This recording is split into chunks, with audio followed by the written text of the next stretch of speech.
नमस्कार दोस्तों। आज 12 जून 2023 है और आज का बाज़ार बड़ा इंटरेस्टिंग भी था और बड़ा ट्रिकी भी था। हम निफ्टी का चार्ट देखते हैं। सबसे पहले हम देखते हैं हमारा प्लान क्या था। देखो, प्लान ऑफ एक्शन बनाना बड़ा ज़रूरी है। वो गलत हो जाए सही है वो मैटर नहीं करता, बट आपका एक व्यू होना चाहिए बाज़ार के लिए, और व्यू आपके किसी लॉजिक पे पर बेस्ड होना चाहिए। अब बाज़ार में अगर हम ग्लोबल की बात करें तो ग्लोबल बाज़ार में फ्राइडे को ऊपर से नीचे डाउन साइड आई। हमारे बाजार ने क्या किया आज, जैसे कि हमारा प्लान था मॉर्निंग में कि अगर बाजार गैप अप करता है 200 के आसपास तो हम वहां पे शॉर्ट करने की कोशिश करेंगे। बट जो मेरा प्लान होता है कि अगर ये खुला इतनी बड़ी बार से तो मैं उसको चेज नहीं करता। अगर इतनी बड़ी बार बन जाती है तो उसको चेस करना बनता नहीं है। और मेरा यहाँ पे मैंने शॉर्ट करने का प्लान था, बट बाजार इतनी तेज मोमेंटम आया तो शॉर्ट नहीं बनता क्योंकि स्टॉप लॉस काफी वाइड हो जाता है। तो जो मेरा टारगेट था उसने पहले ही 5-10 मिनट में उस टारगेट को अचीव कर दिया। तो फर्स्ट टारगेट था वो आउट ऑफ द पिक्चर हो गया। उसके बाद मैंने निफ्टी की कॉल ली। जब आप डाउन साइड आए, देखो इस चीज को समझना है कि एक ट्रेड क्यों लिया गया था।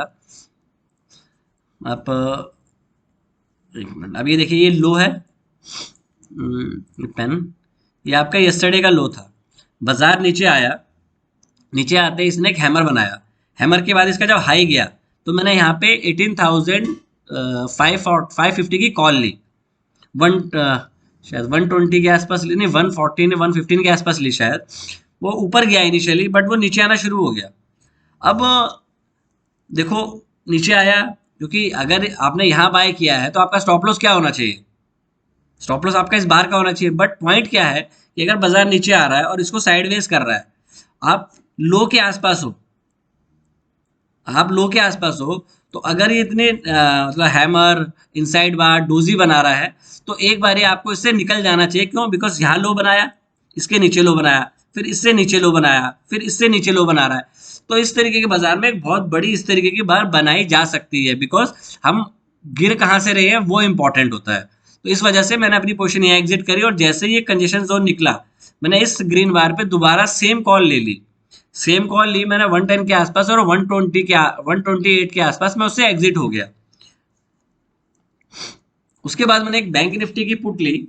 वो मतलब मोमेंटम था, हो सकता है कि HDFC bank, ICICI bank, even SBI भी साइडवेज टू डाउन साइड। तो उम्मीद थी कि बाजार नीचे को आ जाएगा। आज इंडसइंड बैंक, एक्सिस बैंक, ये अंडर परफॉर्म ही कर रहे थे। मतलब आप बोल सकते हो कि आज एक नैरो रेंज में थे, नैरो स्टेक में थे, तो प्रोबेबिलिटी थी कि हो सकता है बैंक निफ्टी ब्रेक कर दे। बिकॉज आईटी में आईटी स्ट्रांग था, तो आप निफ्टी को शॉर्ट नहीं कर सकते थे, आप बैंक निफ्टी को शॉर्ट कर सकते थे मोमेंटम को चेक करके। हमने ट्रेड किया बैंक निफ्टी में, बट अगेन उसमें हमने 220 पे लिया, 206 208 के आसपास उससे एग्जिट हो गए। फिर हमने दोबारा एक निफ्टी का ट्रेड के लिए ट्राई किया। जब बाजार ऊपर गया हमने दोबारा निफ्टी का हल्की सी रिजेक्शन हुई, हमने बाय किया। अगेन अब तो हमने जो बाय किया था वो 816 की कॉल बाय करी थी। बट बाजार में मोमेंटम बहुत ज्यादा मिसिंग था आज बाजार में, जिस वजह से हमने 2-3 ट्रेड और लिए निफ्टी में, बट वो चले नहीं। स्टॉप लॉस भी हिट नहीं हुए, बट हम खुद ही अपनी कॉल से एग्जिट हो गए। जो भी हमने छोटा मोटा लॉस लिया लेके उससे एग्जिट हो गया। बिकॉज ऐसे वेट करेंगे तो किसी भी साइड पे अगर बड़ी बार बन जाएगी तो वो बहुत तेजी से आपकी जो कॉल या पुट है वो टूट जाएगी। उसके बाद हमने एक लास्ट में एक निफ्टी बैंक निफ्टी का भी ट्रेड लिया था दोबारा से। उसका रीजन भी देख लेते हैं एक बार, फिर आगे का प्लान डिस्कस करते हैं। बैंक निफ्टी, ये रहा। देखो बैंक निफ्टी ने क्या किया, इस चीज ये बड़ा इंटरेस्टिंग है बैंक निफ्टी का चार्ट। आप ये देखिए, आपका थर्सडे का लो, आपका फ्राइडे का लो, आपका आज का लो।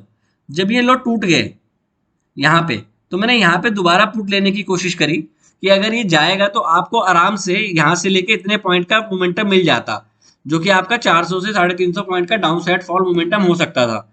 बट बैड लक टुडे कि वो अगेन वापस रिवर्स हो गया। जब इस बार का डोजी का हाई ये गया, मैं यहाँ पे अपनी कॉल पुट पोजीशन से एग्जिट हो गया। उसके बाद मैंने कुछ नहीं किया, because 3-4 trade, 2 trade bank Nifty में किए थे, दोनों गलत थे। फिर निफ्टी में किया, उसमें एक ही ट्रेड चला, 2-3 ट्रेड उसमें साइडवेज की वजह से निकलना पड़ा। तो ओवरऑल आज एक लॉस मेकिंग डे रहा। लेट्स सी अब हम कल क्या कर सकते हैं, क्योंकि इस तरीके के डेज में अगर आप बड़ा मोमेंटम खेलने जाओगे तो इस तरह की प्रॉब्लम हो सकती है। बट ये एंड ऑफ द डे ही पता चलेगा कि क्या हो रहा है, क्योंकि अगर आप इस रेंज से निकलते तो आपको पूरा बहुत बड़ा मोमेंटम मिलता। लेट्स सी हम कल के लिए डिस्कशन कर लेते हैं, हमें कल क्या करना चाहिए, वो ज़्यादा इंपॉर्टेंट है। निफ्टी, निफ्टी में देखिए आप, सुबह के बाद फ्रेश लो नहीं बन रहे थे। अगर हम देखें, ये लो बना, उसके बाद ये लो बना, फिर ये लो बना, फिर ये लो बना, तो निफ्टी में फ्रेश लो नहीं बन रहे थे, इसलिए हमने निफ्टी में कोई भी ट्रेड जो लिया वो कॉल का ही लिया, पुट का नहीं लिया। और बैंक निफ्टी में हमने दोनों ट्रेड पुट के लिए, क्योंकि निफ्टी में आईटी इतना बड़ा इतना ऊपर था, और बीच बीच में रिलायंस में भी स्पाइक आ रहे थे ऊपर की साइड पे, तो आप निफ्टी में शॉर्ट नहीं ले सकते थे। अब हम इसमें कल क्या करना है वो देख लेते हैं।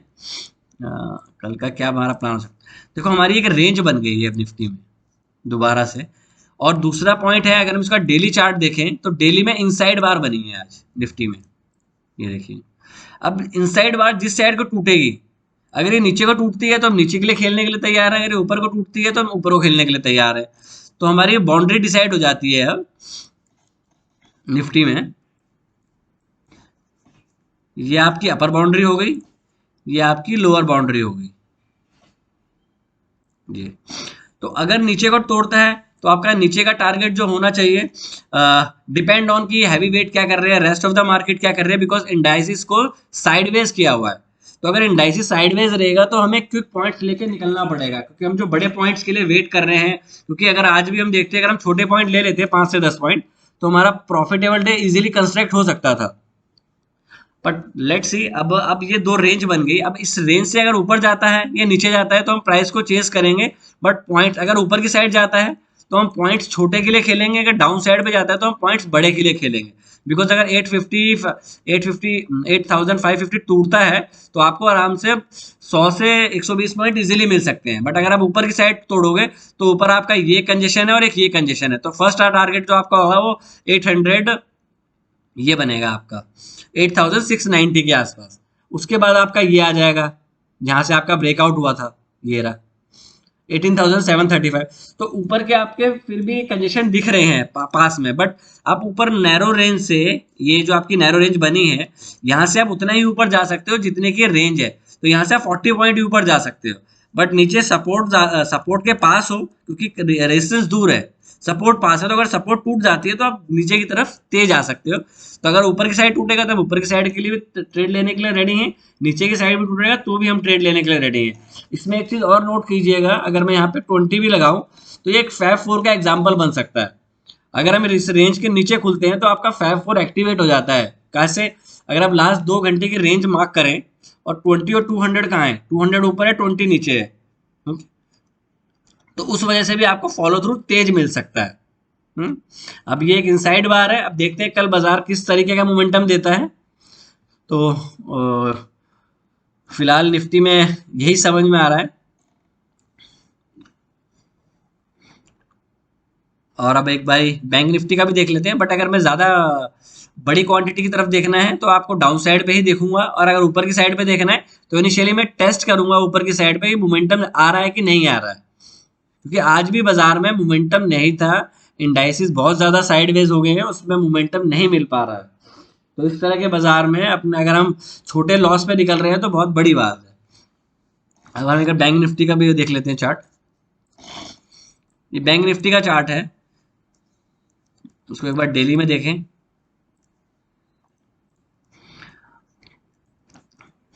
अब बैंक ये हाई बना, इससे कम हाई बना, फिर इससे कम हाई बना, तो जो हाई है वो लो बन रहे हैं। मतलब आपका जो प्रीवियस हाई था उससे ये वाला हाई कम, उससे ये हाई कम, और जो लो बन रहे हैं वो नीचे बन रहे हैं। तो अगर ये डाउन साइड टूटता है तो आपको आराम से 350 से 400 पॉइंट की डाउन साइड मिल सकती है। पॉइंट ये है कि कहाँ पे लेना है, इंपॉर्टेंट है कि एंट्री कहाँ करनी है। तो एक बार 5 मिनट का चार्ट देख लेते हैं, इस पर एक बार 200 भी लगा लेते हैं।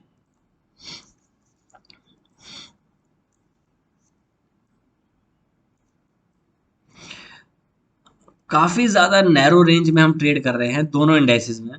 इसका भी मार्क कर लेते हैं, लास्ट 3 दिन का जो लो है ये है 123, और लास्ट 3 डेज का ये अगर कंजेशन जोन मार्क करें तो ये बनता है। तो अगर आप 41,100 से ऊपर खुलते हो, यहाँ पे खुल उससे 200 और 41,100 से ऊपर खुलते हो, तो आपका जो फर्स्ट टारगेट होगा वो ये होना चाहिए 42,250, और जो सेकंड टारगेट होगा वो होगा 44,000, ये बनेगा 44,380। तो बैंक निफ्टी में ये एक रेंज बनती है, निफ्टी में एक रेंज डिसाइड हो गई है। एक बार हम स्टॉक्स को देख लेते हैं, क्योंकि स्टॉक्स को देखना बड़ा इंपॉर्टेंट है, क्योंकि स्टॉक्स की वजह से ही सारा मैनिपुलेशन हो रहा है आजकल। रिलायंस देखिए आप, डेली चार्ट पे देखते हैं सारे को, जल्दी आपका टाइम नहीं वेस्ट हुआ ज़्यादा। रिलायंस 20 और 200 पे आसपास है डेली पे, बट अगर आप 20-200 पे हो तो आपका मोमेंटम आना चाहिए, मोमेंटम मिसिंग है। इन्फी और टीसीएस तो आज एक ऊपर गई हैं। आईटी आप 20 पे हो, टीसीएस की बात करते हैं आप 220 दोनों से नीचे हो। एचडीएफसी को देखिए, आप एक बहुत ज़्यादा नैरो रेंज में आ गए हो। अब अगर ये टूटेगा तो आप इजीली 200 तक आ सकते हो। ऊपर तभी जाएगा जब इस 20 से ऊपर ज़्यादा ट्रेड करना शुरू कर दे। एचडीएफसी बैंक देखते हैं, एचडीएफसी बैंक लोअर पे, लो पॉइंट पे है। ऊपर तब ऊपर जाएगा, इस पे 20 से ऊपर जाएगा, 621 से ऊपर इससे मोमेंटम आएगा। कोटक बैंक देखते हैं, कोटक बैंक में कोई मोमेंटम नहीं है, इनसाइड बार बनाई है इसने प्रीवियस डे की। आईसीआईसी बैंक, आप एक नैरो रेंज में खड़े हो, अभी ये किस साइड तोड़ती है डिपेंड करता है, बट आप चांसेस है कि नीचे की साइड इजीली तोड़ सकती है। एक्सिस बैंक देखते हैं, एक्सिस बैंक आपका ऊपर की साइड फिर वो साइडवेज रेंज बना रहा है, जिस साइड का डोजी का हाई या लो टूटेगा मोमेंटम उस साइड आपको मिल सकता है। आईसीआईसी बैंक, एसबीआई बैंक बड़ी बार के बाद एक इनसाइड छोटी बार बनाई है, तो अगर इसका लो जाएगा तो इसमें भी डाउन साइड पे मोमेंटम आपको मिल सकता है। अब इंडसइंड और एक्सिस बैंक, इंडसइंड बैंक जो है वो फिर एक अप ट्रेंड की तरफ मूव कर रहा है। तो बैंकों में इंडसइंड और एक्सिस बैंक ने बाजार को, बैंक निफ्टी को थोड़ा बचा के रखा है। बाकी जो रेस्ट ऑफ द थिंग है, जैसे आप देखेंगे तो बाजार में mid cap IT, mid cap stocks, auto auto share, reality state, reality sector, इनमें मोमेंटम ज्यादा आ रहा है। बट जो आपके हैवी वेटर में मोमेंटम नहीं आ रहा है, जिस वजह से इंडाइसिस साइडवेज है। तो या तो अपनी बाउंड्री मार्क करें, और बाउंड्री का जितनी रेंज है वो रेंज टूटे और हम उतने टारगेट के लिए प्ले करेंगे, तो ही हम इस मार्केट में सर्वाइव कर पाएंगे, अदरवाइज इस मार्केट में ट्रेड करना थोड़ा मुश्किल हो जाएगा। Thank you. अगर ये वीडियो आपको अच्छा लगा तो प्लीज़ वीडियो को लाइक, शेयर, सब्सक्राइब जरूर करें। Thank you and trade.